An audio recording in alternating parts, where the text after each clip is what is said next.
Hi everyone, मैं सभी divine souls का वेलकम करती हूँ मेरे इस यूट्यूब चैनल पर जिसका नाम है ट्विन फ्लेम डीवा।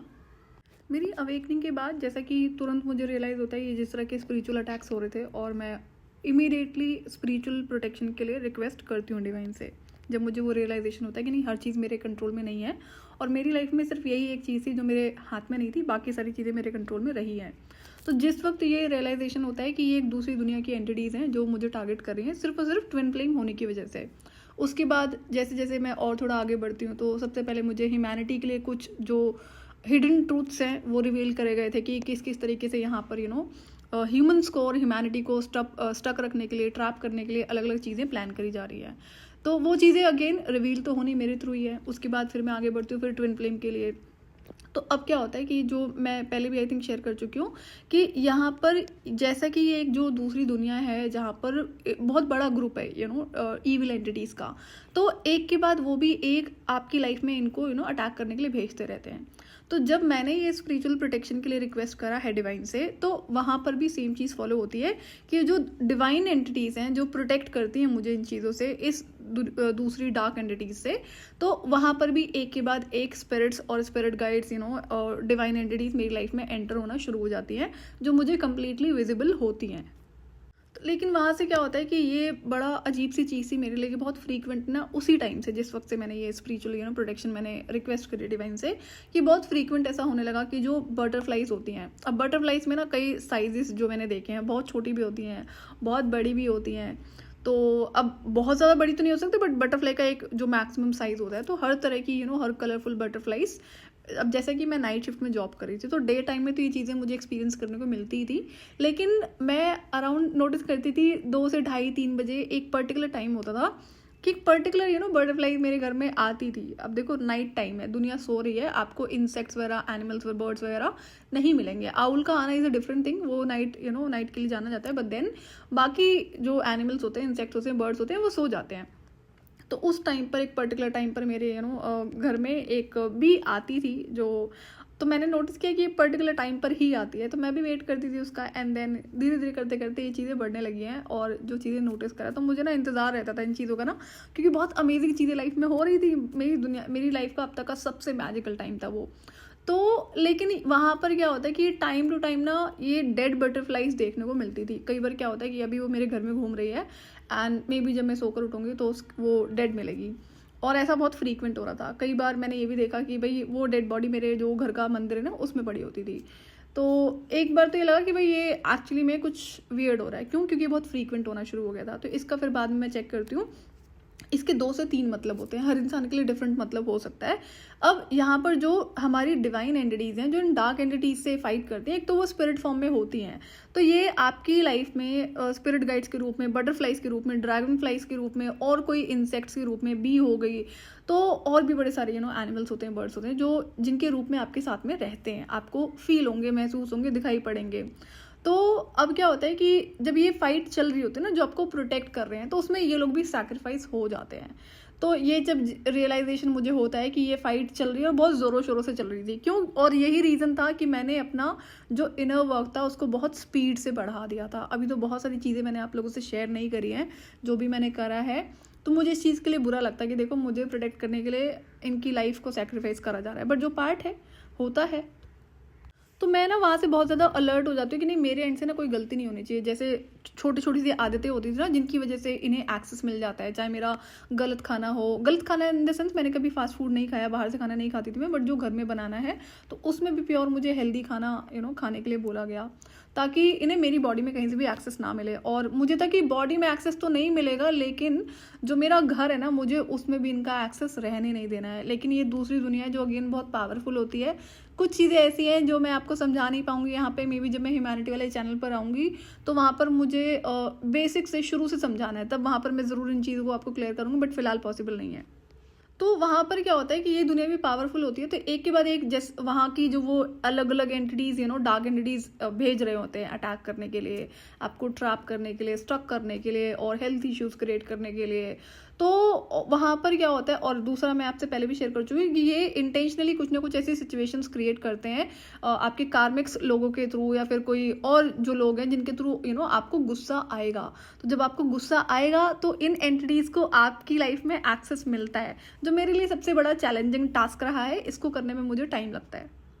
तो अब जैसे मेरे साथ कहना है कि एक आदत है, मैं नहीं कहूँगी कि गलत आदत है। जैसे मुझे अगर कोई काम बोला गया ना पर्सनली, चाहे ऑफिस में बोला गया हो या फिर पर्सनल लाइफ में किसी ने कोई काम बोला, मुझे कोई हेल्प करनी, कोई काम करना हो, तो मैं इसको ऑन द स्पॉट कर देती हूँ, उसमें डिले नहीं करती हूँ। और इन केस अगर थोड़ा बहुत भी डिले हो रहा है ना, तो मैं उस इंसान को अपडेट कर देती हूँ कि इसमें डिले हो रहा है। अब मुझे भी मेरे साथ ना चीज़ें फिर मुझे टाइम से चाहिए होती हैं। अगर आप टाइम से काम नहीं कर पा रहे हो तो मुझे अपडेट तो आप कर ही सकते हो ना, बट मैंने लूजर काइंड ऑफ एटीट्यूड देखा है सारे ह्यूमंस में कि मतलब, और वो तभी रो ही रहे होते हैं लाइफ में ना, डिसिप्लिन नहीं होता है और रिस्पेक्ट नहीं है, चीज़ों की वैल्यू नहीं है। अब जैसे मैं कहती हूँ कि जो छोटे लेवल पे लोग काम कर रहे हैं, कोई सर्विस प्रोवाइड कर रहा है, कोई भी सर्विस, उसको अगर मैंने इन केस कि भाई बोला है कि मुझे आपकी सर्विस चाहिए, और हाँ ठीक है अब बोल दिया। अब यहाँ पे जनरली मैं क्या चीज़ देखती हूँ 2-3 उसमें, कि अभी आपने बोला कि हाँ आप कल इस सर्विस को प्रोवाइड करने आएंगे, इन केस कोई मुझे सामान डिलीवर करना है, कल आएंगे। टाइम मैंने पूछ लिया, आपने नहीं बताया, क्योंकि आप तो है ही नहीं डिसिप्लिन। तो एग्जाम्पल कि भाई मॉर्निंग 11 बजे का टाइम दिया है और अभी तक ना तो वो पर्सन आता है सामान डिलीवर करने के लिए, और ना ही कोई अपडेट है, मुझे कॉल करना पड़ रहा है। ओके, तो मुझे ना इस बात से बहुत गुस्सा आता है, और अभी भी आता है। तो मैं देखती हूँ कि इस चीज़ से ना मुझे प्रॉब्लम होती है और मेरा गुस्सा बढ़ता है। मुझे ये चीज़ बिल्कुल भी टॉलरेट होती ही नहीं है, क्योंकि मेरे अंदर नहीं है। तो हम जैसे होते हैं उसी तरह से एक्सपेक्टेशन दूसरे इंसानों से लगाते हैं। अब किसी और से कोई अननेसेसरी की एक्सपेक्टेशन तो लगाई नहीं है मैं आपसे सर्विस ले रही हूँ, इसके लिए मैं आपको सामान आप जो भी मैं सर्विसेज बाय कर रही हूँ, प्रोडक्ट बाय कर रही हूँ, उसके लिए मैं आपको पे कर रही हूँ, और हर बार मैं पैसे एडवांस में पे कर देती हूँ। तो मेरी जो गलती थी कि भाई जब भी आप किसी को एडवांस में पे कर दो ना, तो उसको डिसरिस्पेक्ट हो जाती है, अरे पैसे आ गए ना, कोई बात नहीं, करते रहेंगे इसका काम, ये वाला सीन है। तो ये आपको बहुत सारे लोगों के साथ में देखने को मिलेगा। अभी रिसेंट में भी यही होता है। मेरा कोई पेपर वर्क चल रहा था, एंड बाहर का पेपर वर्क है, एंड देन तो उसमें भी उसने यही करा। उसने जितने पैसे बोले मैंने उठा के दे दिए बिना नेगोशिएशन करे, और पहले ही कॉल पे कि हाँ भाई तूने अभी बात हुई है। और अब क्या करता है वो, उसके बाद भाई अपडेट ही नहीं है। अब मैं उसको बोल रही हूँ कि भाई अपडेट कर दो। वहाँ पे यह होता है कि अपडेट करने के लिए मतलब आप अपडेट नहीं कर रहे हो, काम भी नहीं करा आपने, और मुझसे पूछ रहे कि इसमें क्या बोला था, क्या मैंने ऐसे काम होता है क्या। तो फिर मुझे ना गुस्सा आता है इन चीज़ों पे। तो मैं देखती थी कि मुझे ना इसमें कुछ चेंजेस करने पड़ेंगे। मैं ऐसा कौन सा काम करूँ, कौन से चेंजेस करूँ जहाँ पर मुझे गुस्सा नहीं आए। और मैं ना इस चीज़ को हर सर्विस प्रोवाइडर के साथ में इसको एक्सपीरियंस कर रही थी, चाहे वो डिवाइन की वजह से हो रहा हो कि हाँ मेरे अंदर ये एक चीज़ है जो मुझे चेंज करने की ज़रूरत है। अब जैसे पानी है, बिस्लरी आता है राइट पीने के लिए, तो उसको क्या है कि डिलीवर करेंगे, ठीक है मैं यही करने थोड़ी बैठी हूँ, और भी तो काम होते हैं मेरे पास में। मुझे घर से बाहर जाना है, तो अब आप आएंगे, मुझे आपका भी सोचना पड़ता है, आप बाहर खड़े रहेंगे। तो मैं ऐसा नहीं करती हूँ, मैं किसी की डिसरिस्पेक्ट नहीं करती हूँ। आप छोटे से छोटे वर्कर हैं, उसकी भी मेरे लिए पूरी इज्जत है, लेकिन नहीं, इन लोगों को होता नहीं है ना। तो ये मेरे अंदर आदत थी कि मुझे बार बार गुस्सा आ रहा था इन चीज़ों की वजह से। मुझे सामान चाहिए होता है, कभी कुछ डिलीवरी चाहिए होती है जो सामान की होती है। तो अब यही वाली आदतें हैं। तो ये मेरे अंदर पर्टिकुलर आदत थी जिसकी वजह से मुझे गुस्सा आ रहा था। और शॉपिंग करने की आदत है, अब तो कंट्रोल लगाया हुआ है कि हाँ भाई अननेसेसरी शॉपिंग नहीं करनी है, बट देन स्टिल चलता रहता है। तो ये जो एंटिटीज़ हैं ये वहाँ पर ना कुछ इस तरह से खेल खेल रही थी कि मुझे गुस्सा आ रहा था, और ये इसी सर्विस प्रोवाइडर्स के थ्रू ज़्यादा हो रहा था। और तो कोई ऐसा एंट्री मेरे पास थी नहीं कि मैं किसी को बोलूँ किसी और से कोई काम हो मुझे। तो ये जो एंटिटीज़ होती है ना, ये आपको, और बाकी जो कार्मिक्स है कुछ ऐसा बोल दिया कि जहाँ पर आपको गुस्सा आए। तो ये जो पर्टिकुलर मेरी ज़िंदगी का टास्क था ना कि इसको मुझे कंट्रोल और मास्टर दोनों करना था। तो ये जो एंटिटीज़ हैं ये आप जो स्पिरिट फॉर्म में तो आती हैं, अटैक करती हैं, और उसके फिर उनसे जो आपकी जो डिवाइन एंटिटीज़ हैं वो फाइट करती हैं, वो आपको प्रोटेक्ट करती हैं। तो जब मुझे ये रियलाइजेशन होता है कि यहाँ पर ये लोग, इनकी लाइफ सैक्रिफाइस हो रही है, एक जो एनिमल फॉर्म में और स्पिरिट फॉर्म में जो भी है हमारा, चाहे बटरफ्लाइज के रूप में है, बी के रूप में, ड्रैगन फ्लाई है, और भी बड़े सारे होते थे बर्ड्स। तो मुझे बुरा लगता था कि मैं रियलाइज़ करती हूँ कि ये सैक्रिफाइस हो रहे हैं, जो कि बनता नहीं था। तो फिर तब मैं वहाँ से रियलाइज़ करती हूँ कि नहीं, मुझे ना मेरे एंड से कोई गलती नहीं होनी चाहिए, ना तो इन एंटिटीज़ का एक्सेस कभी मेरी बॉडी में होगा, बॉडी में कभी किसी का एक्सेस नहीं रहा है because of being twin flame, लेकिन ऑरा में ज़रूर होता था। और उसके बाद में ये था कि मुझे मेरे घर में भी इनका एक्सेस नहीं चलेगा।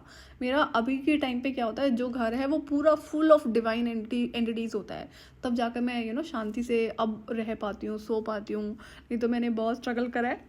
तो ये जो अगर आप इन चीज़ों को एक्सपीरियंस कर रहे हो कि जो आपको कोई भी चाहे छोटा एनिमल है, बर्ड है, इंसेक्ट है, जो आपको इन जनरल आपको अपनी सराउंडिंग्स में डेड मिलता है, तो इसका पहला मतलब तो ये है, अगर आपने रिक्वेस्ट करी है डिवाइन से प्रोटेक्ट करने के लिए। देखो, पहली बात तो ट्विन फ्लेम की लाइफ में प्रोटेक्शन होती है, चाइल्डहुड से होती है, जब नहीं मांगी थी तब से होती है, जो मैं अपनी स्टोरी आपसे शेयर कर चुकी हूँ। लेकिन जब मुझे रियलाइज़ होता है कि भाई ये तो मेरे कंट्रोल के बाहर है और मुझे एक्चुअली में प्रोटेक्शन चाहिए, तब मैं जब रिक्वेस्ट करती हूँ, तब बैक टू बैक एक एक डिवाइन एंटिटीज मेरी लाइफ में एंटर होती हैं, अलग अलग रियल्म से, अलग अलग डायमेंशन से। तो मुझे उनका पता होता है कौन है, कौन सी रियल्म के हैं, कौन सी डायमेंशन के हैं, मेरे लिए ज़रूरी होता था जानना। तो अब क्या होता है कि आपको अगर आपने रिक्वेस्ट करी है, और आपकी अगर आपने रिक्वेस्ट नहीं भी करी है, अब तक तो मैं आपको प्रोसेस बता चुकी हूँ। मैंने आपसे बोला था कि डिवाइन को आपको रिक्वेस्ट करनी है प्रोटेक्ट करने के लिए, वो रिचुअल प्रॉपर शेयर किया हुआ है मैंने। तो जब आप अपना इनर वर्क शुरू करते हो ना, कि अब आपने अपने ऊपर काम करना शुरू करा है, तो यहाँ पर जो आपको सपोर्ट है, अब इसको आप कंटिन्यू कर पाओ। एक तो होता है आपने रिक्वेस्ट करके डिवाइन प्रोटेक्शन अपनी लाइफ में अलाउ करी है, दूसरा होता है कि आपने नहीं भी पता हो आपको कि डिवाइन प्रोटेक्शन कैसे अलाउ करते हैं, कैसे रिक्वेस्ट करते हैं, और आपने अपने ऊपर इनर वर्क करना शुरू कर दिया हो, तो यहाँ पर हो सकता है कि ये प्रोटेक्शन आपको दी गई हो। और ये तो सबसे पहला रीज़न होता है कि ये जो हमारे स्पिरिट गाइड्स हैं, ये सैक्रिफाइस हो रहे हैं, उनकी फाइट्स चल रही है, और ये बहुत चलती है। मैंने अपनी लाइफ में पर्सनली बहुत देखा है किस हिसाब से मुझे ये एंटिटीज़ परेशान करती थी। मतलब कई बार तो जब मैं कर्स रिमूवल कर रही थी ना, जो फैमिली पे कर्स था ब्लड लाइन पे, तो लास्ट मोमेंट था, वो 3rd ईयर था, 3rd और 3.5 ईयर होने वाले थे। इन्होंने पूरी जी जान लगा दी कि मेरा बैठना मुश्किल कर दिया। कुछ पर्टिकुलर प्रेयर्स थी जो मुझे करनी थी, तो मुझे था कि ज़बरदस्ती तो आप मुझे नहीं उठा सकते, और मैं जिद करके बैठी हुई थी कि मैं प्रेयर कंप्लीट करूँगी। उसके बाद ये क्या करते हैं कि जैसे कि मैं प्रेयर करने बैठी हूँ, इंटेंशनली किसी को भेज दिया डोर को नॉक करने, और कोई भी इशू क्रिएट करने कि मैं वहाँ से उठ जाऊँ, तो इस तरह से इश्यूज क्रिएट करे जाते हैं। ये है कि सामने आ जाना, और ये बहुत कम होता है, 1% होता है। क्यों? क्योंकि उस चीज़ के लिए या तो आप रेडी नहीं हो, या तो आपके पास में वो चीज़ पावर नहीं है। मेरे पास थी, तो उनको भी पता था कि ये इनको भी नहीं चलेगा, और उसके बाद में इतने सारे स्पिरिट गाइड्स थे, तो ये इस तरह से आपको डिस्टर्ब करते हैं ताकि आप अपनी चीज़ों को कंप्लीट ना कर पाओ। तो जब मेरा रियलाइजेशन था कि देखो, मुझे प्रोटेक्ट करने के लिए कितने सारे जो स्पिरिट गाइड्स हैं, जो एनिमल बर्ड फॉर्म में मुझे यहाँ पर अवेलेबल होते हैं, जो दिखाई भी पड़ते हैं, वो उनकी लाइफ सैक्रिफाइस हो रही है, तो मुझे मेरी रिस्पॉन्सिबिलिटी को सीरियसली निभाना चाहिए। जो मेरा इनर वर्क है, उसे बहुत ध्यान से जल्दी जल्दी कर लेना चाहिए। तो ये चीज़ें मैंने एक्चुअली में बैक टू बैक 3.5 साल तक एक्सपीरियंस करी हैं, इस तरह से बटरफ्लाइज का, इंसेक्ट्स का, और ड्रैगन फ्लाई का, और जो बी होती है, जो हनी बी होती है ना, तो जो मधुमक्खी होती है, तो उनकी भी जो डेड बॉडीज़ होती हैं वो होती थी। तो मुझे वो थोड़ा सा बहुत ज़्यादा बुरा लगता था, बट ठीक है, कोई बात नहीं, पार्ट ऑफ लाइफ। कोई अपनी बॉडी छोड़कर जा रहा है तो वो दूसरी दुनिया में जाएगा, दूसरी लाइफ उसको मिलेगी। तो I used to bless them, कि मेरी वजह से हो रहा है, तो I used to bless them, I got that power. तो अब क्या होता है कि बट स्टिल मैं रुकी तो नहीं हूँ। 3.5 साल का टाइम मैं फिर भी कहती हूँ कि छोटा टाइम था, जिस हिसाब से चीज़ें थी ना लाइफ में, स्टिल छोटा टाइम था 3.5 साल, बट स्टिल ठीक है, हो गया जैसे तैसे। तो पहला साइन तो यही है कि आपके पास अभी इस टाइम पे डिवाइन प्रोटेक्शन है, और जो डिवाइन एंटिटीज़ हैं वो आपको इन डार्क एंटिटीज से प्रोटेक्ट कर रही हैं। इस बीच में ये फाइट्स होती है जिसमें ये लोग सैक्रिफाइस हो जाते हैं। इसके लिए आपको दुखी नहीं होना, बस इतना ही कर सकते हो कि अपनी जो आपकी लाइफ में गलत चीज़ें हैं, गलत आदतें हैं, उनको रिमूव करना शुरू कर दो। मैंने इसीलिए बहुत इन डिटेल छोटी छोटी चीज़ों को आपको बताया है। कोई हवाबाजी नहीं करी है कि ये कर लो, वो कर लो और हो जाएगा, ऐसा नहीं होता है। छोटी छोटी चीज़ों से आपकी लाइफ में डार्क एनर्जीज का एक्सेस होता है। इसलिए घर को बहुत नीट एंड क्लीन रखना, साफ रखना, अननेसेसरी चीज़ों को नहीं रखना। तो जो मैंने हाउस क्लेंजिंग वाला वीडियो आपको बताया है, एनर्जी क्लेंजिंग है, फिजिकल क्लेंजिंग है, वो बहुत मैटर करता है। उसके बिना तो आप अपने इनर वर्क को प्रॉपरली ढंग से कर नहीं पाओगे। टाइम टू टाइम घर की स्मजिंग करना, तो घर को तो आपको ध्यान रखना ही पड़ेगा। और मेन डोर को प्रोटेक्शन के लिए बहुत आपको ध्यान रखना होता है, जो कई बार क्या होता है लोग ध्यान नहीं देते हैं। तो मेन डोर जो आपका है वो हमेशा नीट एंड क्लीन होना चाहिए। टाइम टू टाइम एक आदत बनाओ। मेन डोर से बड़ी सारी चीज़ें एंटर होती हैं, तो वहाँ पर क्या होता है कि उसको टाइम टू टाइम क्लीन करना, स्मज करना, और जो बड़ी सारी चीज़ें होती हैं मैं ऑलरेडी बता चुकी हूँ। प्रोटेक्शन के लिए आपको चीज़ें लगानी पड़ती हैं, जैसे बंधनवार होता है तो उसमें कुछ सिंबल होते हैं, स्पिरिचुअल सिंबल, उसका आप हैंग कर लो, वो बहुत हेल्प करता है। तो अगर आपको ये चीज़ें एक्सपीरियंस हो रही हैं, जो बर्ड्स हैं और मे बी कोई छोटा एनिमल है, रेप्टिलियन है कोई, तो इट्स ओके, परेशान नहीं होना है। Part of the life, part of your transformation. इसका ये भी मतलब है कि अब आपका ट्रांसफॉर्मेशन शुरू हो चुका है, और एक्चुअली में जब अवेकनिंग होती है ना, तो उसका मतलब ही यही होता है कि आपको अपनी हीलिंग करनी है। और इस हीलिंग के प्रोसेस में, इस इनर वर्क के प्रोसेस में आप कई बार dark night of the soul, कई बार स्पिरिचुअल अवेकनिंग से गो थ्रू करेंगे। 3.5 साल के टाइम में जब ये अलग अलग सी स्टेट्स को मैंने महसूस किया, फील किया, गो थ्रू करा, तो ये एक्चुअली में इतना आसान नहीं था। बट क्या है ना कि मुझे अकेले रहने की आदत है और मैं अपना अलोन टाइम एंजॉय करती हूँ। तो अब मुझे क्या होता है, जैसे मैंने रिसेंट में शिफ्ट किया, सिटी को रिलोकेट किया, तो मैं परेशान थी। मुझे ना कोई नेबरहुड नहीं चाहिए, मुझे किसी से बात नहीं करनी है, बहुत एनर्जी ड्रेन होती है। और स्पिरिचुअल प्लेस पे तो बड़े सारे, ऑलमोस्ट सारे लेसन सीख लिए मैंने। तो अभी मुझे आई थिंक यहाँ पर 5 to 6 मंथ्स हो चुके हैं, जहाँ पर मैंने दूसरी सिटी में रिलोकेट किया है। एक भी नेबर से मैंने बात नहीं करी है। मैंने प्रॉपर्टी फॉर्चुनेटली मुझे ऐसी मिली है, बड़ी रिक्वेस्ट करके, मिन्नतें करके डिवाइन से मुझे मिली है ये चीज़। नहीं तो इसके बाद तो बैक टू बैक मेरे कार्मिक लेसन ही चल रहे थे ना, जहाँ पर जो आपके नेबर्स होते हैं उन्हीं के थ्रू वो चीज़ें सिखाई जाती हैं, क्योंकि ये इंपॉर्टेंट होता है, तरीका होता है। तो अभी क्या है, 6 मंथ्स हो चुके हैं, मैं किसी नेबर से बात नहीं करती हूँ। एंड तो दूसरा क्या होता है कि जैसे कि मैंने आपको बताया था, जब आप हीलिंग जर्नी पे जाते हो तो लोग आपकी तरफ ज़्यादा अट्रैक्ट होते हैं। तो यहाँ पे जो आंटियाँ वगैरह होती है ना, जो नेबरहुड में है, कि हाँ भाई कोई नया है, इट्स नॉट जस्ट अबाउट नया, हमारे साथ ये चीज़ होती है नॉर्मल, कि people are staring at you and they want to talk to you. तो वो ना स्माइल पास कर रहे होते। तो अब मैं थोड़ा सा इस तरह से हो गई हूँ, पहले ऐसे कभी नहीं करती थी मैं। आप हंसते रहो, कोई बात नहीं मैं आपकी तरफ देख ही नहीं रही, मुझे बात ही नहीं करनी है, क्योंकि बात करना शुरू करोगे तो वो एक्सेस मिल जाएगा। मुझे नहीं करनी है, मतलब नहीं करनी है। तो मैं अब यहाँ पे बहुत सुकून से हूँ कि नहीं, मुझे किसी से भी बात नहीं करनी पड़ती है। आज 5-6 महीने का टाइम बीता है, और तो ये बहुत अमेजिंग चीज़ हुई है, और मैं बहुत खुश हूँ इस चीज़ से कि नहीं, किसी से भी बात नहीं करनी है, किसी नेबर से बात नहीं करनी है। तो ये जो साइन आपको मिलते हैं इस तरह से इंसेक्ट्स की, डेड बॉडीज जो होती हैं, तो कोई बात नहीं, आप अपने इनर वर्क पे ध्यान दो। ये तो पार्ट ऑफ लाइफ है, और ये चलेगा जब तक कि आपका फाइनल ट्रांसफॉर्मेशन हो नहीं जाता है। अब जैसे क्या होता है, अब उतना नहीं होता है, लेकिन कभी कभार 2-4-6 महीने में ना स्टिल मुझे वो बटरफ्लाई जो होती हैं वो डेड मिल जाती हैं। बट अब बहुत फ़र्क है ना, तब तो रेगुलर होती थी ये चीज़ें, ऑलमोस्ट डेली का काम होता था। तो ये बटरफ्लाई जब घूमती रहती है घर के अंदर, तो मुझे अच्छा लगता था इनको देख के ना, आकर बैठ जाना अपने ऊपर भी। तो ये डेली का एक लाइफ का एक्सपीरियंस था। बट अब ऐसी चीज़ें नहीं है, अब कम होता है कि बहुत 2-4-6 महीने में ऐसे देखने को मिलती हैं। वो भी क्यों होता है, मैं ध्यान रखती हूँ कि यहाँ पे किसी फालतू की एंटिटी का एक्सेस ना हो। तो वो क्या होते हैं, वो भी मौका ढूंढ रहे होते हैं कि कोई मेरी तरफ से गलती हो और इनको एक्सेस मिले, जैसे कि गुस्सा आना। तो मैंने कहा मैं काम ही नहीं करूँगी ऐसा, तो एक्सेस मिलेगा कहाँ से। तो जब मैं यार नई सिटी में शिफ्ट करती हूँ ना, तो मेरा एक जो कार्मिक लेसन है, जो मैं अभी लास्ट कंप्लीट करके आई थी उस स्पिरिचुअल प्लेस पे, तो वो यहाँ पे रिपीट होने की कोशिश करता है। बट मुझे याद था ना कि ये मेरा कार्मिक लेसन था, तो मैंने नहीं, रिपीट नहीं होने देना है। मैं यहाँ पे शांति से रहूँगी और मैं गलती नहीं करूँगी, और मैं अपनी तरफ से कोई ऑप्शन नहीं दूंगी डिवाइन को कि मेरे साथ उन्हें टफ होना पड़े। तो उस चीज़ का मैं ध्यान रखती हूँ। वो कार्मिक लेसन है जो पर्टिकुलरली मैं आप लोगों से शेयर करूँगी। प्रोबेबली वो एक पर्टिकुलर आदत है जो हर ट्विन फ्लेम में देखने को मिलती है। वो आदत मुझ में थी शुरू से, और मैंने देखा कि मेरे डिवाइन मैस्कुलिन में भी वो आदत है, एंड आई एम श्योर कि वो आदत इन जनरल सारे ट्विन फ्लेम्स में देखने को मिलेगी। तो उस आदत पर मैं कंट्रोल लगाती हूँ, ताकि मेरा कार्मिक लेसन जो है वो रिपीट ना हो। तो देखो, अगर आपको इस तरह से ये साइंस मिल रहे हैं, जो इंसेक्ट्स हैं, बर्ड्स हैं, जो जिनकी डेथ हो जाती है आपकी सराउंडिंग्स में, कोई बात नहीं, कोई इशू नहीं है।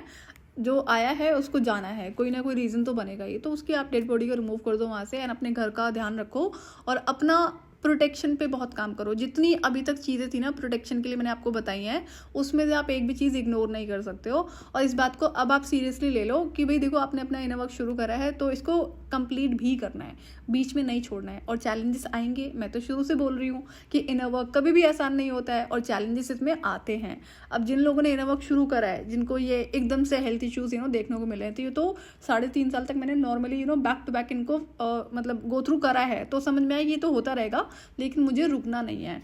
और मैं जब नेक्स्ट टाइम शुरू करूँ, जब नेक्स्ट टाइम चीज़ें होती हैं, तो मैं ऐसा क्या करूँ कि मुझे इतना एक्सट्रीम लेवल पे इन चीज़ों को ना झेलना पड़े। तो उसके लिए यही था कि अपनी हेल्थ को प्रायोरिटी बनाना, हेल्थ पे बहुत ज़्यादा काम करना। पहली बार ज़िंदगी में मैंने हेल्थ को फर्स्ट प्रायोरिटी पे रखा था। उससे पहले हमेशा लास्ट प्रायोरिटी होती थी मेरी हेल्थ। रीज़न मेरा स्पिरिचुअल गिफ्ट। तो जो मंत्रा चैंटिंग है, जो प्रेयर्स हैं, जो डेली की आदतें आपको फॉर्म करनी पड़ेंगी, जैसे मैंने फॉर्म करी है, तब जाकर मैं यहाँ पर पहुँची हूँ ना। वो कभी मैंने उसको मिस नहीं किया आज तक। इतना 3.5 साल हो गए ना, 4 साल होने को आ रहे हैं। एक दिन भी मैंने मिस आउट नहीं करा कि मैंने कभी भी मॉर्निंग इवनिंग की जो प्रेयर होती है, ग्रैटिट्यूड होता है सोने से पहले या उठने के बाद में, कभी भी इसको मिस किया हो, कभी भी नहीं। चाहे जैसी मर्जी मेरी सिचुएशन रही हो, चाहे मैं उठने की हालत में थी नहीं थी, अगर मैंने बाकी चीज़ों को इग्नोर करा होगा तो मैंने इन चीज़ों को इग्नोर नहीं करा है। तब जाकर इतनी प्रोटेक्शन होती है। और हमें ग्रेटफुल रहना चाहिए। डिवाइन एंटिटीज़ हमारे लिए बहुत कुछ करती हैं। हो सकता है कि हमें रियलाइज़ ना हो, मुझे रहता है रियलाइजेशन, क्योंकि मैं तो देख पा रही थी ना। हो सकता है आपको नहीं दिख रहा, बट कोई बात नहीं। आप अपने ऊपर बहुत ध्यान दो, अपनी स्पिरिचुअल प्रोटेक्शन पर, अपनी बॉडी को प्रोटेक्टेड रखो। मैंने जो क्रिस्टल्स आपको बताए हैं और जितनी भी चीज़ें अभी तक आपको बताई हैं, वो सारी ही करनी पड़ेंगी। और ये जो डेथ आप देखते हो इंसेक्ट्स की, बर्ड्स की, ये क्या है कि ये ट्रांसफॉर्मेशन को भी शो करता है। अब आप बैक टू बैक ट्रांसफॉर्मेशन अपने करना शुरू करते हो। और ये जो ट्रांसफॉर्मेशनल जर्नी है, ये आपको पूरी करनी होती है और इसमें टाइम लगेगा। एक लेवल को आप करने में हो सकता है बहुत ज़्यादा टाइम लगाओ। और इसमें आपको ये भी करना होता है कि अब देखो, हर इंडिविजुअल इंसान में अलग अलग आदतें होती हैं जिसकी वजह से उसका नुकसान हो रहा होता है। चाहे हेल्थ का नुकसान हो रहा हो, फाइनेंसिस का नुकसान हो रहा हो, या कोई और उसकी एनर्जी ड्रेन हो रही हो। तो ये आदतें तो आपको खुद से नोट करनी पड़ती हैं। मैं करती थी कि ऐसी कौन कौन सी आदतें हैं जिसकी वजह से गलत लोगों को मेरा एक्सेस मिला हुआ है, मेरी एनर्जी का एक्सेस मिला हुआ है, या फिर मेरा अपना किसी तरह का नुकसान हो रहा है। तो उन चीज़ों को बहुत ध्यान रखना मैंने शुरू करा है। तब जाकर मैं कंप्लीट चीज़ों को ट्रांसफॉर्म कर पाती हूँ। तो मैंने आपको जो 5 मेन एरियाज बताए हैं, mental, emotional, physical, financial and spiritual, इसमें से एक भी एरिया आप इग्नोर नहीं कर सकते हो। तो धीरे धीरे काम करते हो। और लेवल 1 को भी कंप्लीट करने में आपको टाइम लगेगा। जो लेवल 2 पे अभी आप काम कर रहे हो ना, एनर्जी वर्क कर रहे हो, यहाँ पर बहुत मेहनत लगती है। बट कोई बात नहीं, करना तो है, रुकना तो नहीं है। तो ट्विन फ्लेम की लाइफ में देखो क्या होता है, ये बाकी अगर किसी और इंसान को ये चीज़ें एक्सपीरियंस हो रही हैं तो वहाँ पर इसके अलग मीनिंग हो सकता है कि अब वो एक इंसान जो ट्रांसफॉर्मेशनल जर्नी पर है, कुछ ना कुछ अपना शैडो वर्क कर रहा है, इनर वर्क कर रहा है। लेकिन ट्विन फ्लेम की लाइफ में क्या होता है, आपको ये डिवाइन प्रोटेक्शन मिली हुई है, जिसमें आपके जो स्पिरिट गाइड्स हैं, डिवाइन एंटिटीज़ हैं, वो इन डार्क एंटिटीज से फाइट कर रही हैं आपको प्रोटेक्ट करने के लिए। तो वहाँ पर जो ये जिनके पास बॉडी है, फिजिकल बॉडी है, चाहे वो बटरफ्लाई के रूप में, बी के रूप में, ड्रैगन फ्लाई के रूप में, तो वो सैक्रिफाइस होती है। तो विच इज़ ओके, कोई दिक्कत नहीं है। आप उसमें कुछ भी नहीं कर सकते हो, बुरा नहीं फील करना। बस ये है, जितना अच्छे से आप अपने ऊपर काम कर लोगे, उतना ज़्यादा ये भी आपके लिए ग्रेटफुल होते हैं। और इनके लिए भी आप ब्लेसिंग दे सकते हो, इनके लिए ग्रेटफुल रह सकते हो, इनके सैक्रिफाइसेस के लिए। सो आज के लिए इतना ही। मैं आपसे फिर मिलूंगी नेक्स्ट वीडियो में। टिल देन आप अपना ध्यान रखिए और डिवाइन से कनेक्टेड रहिए।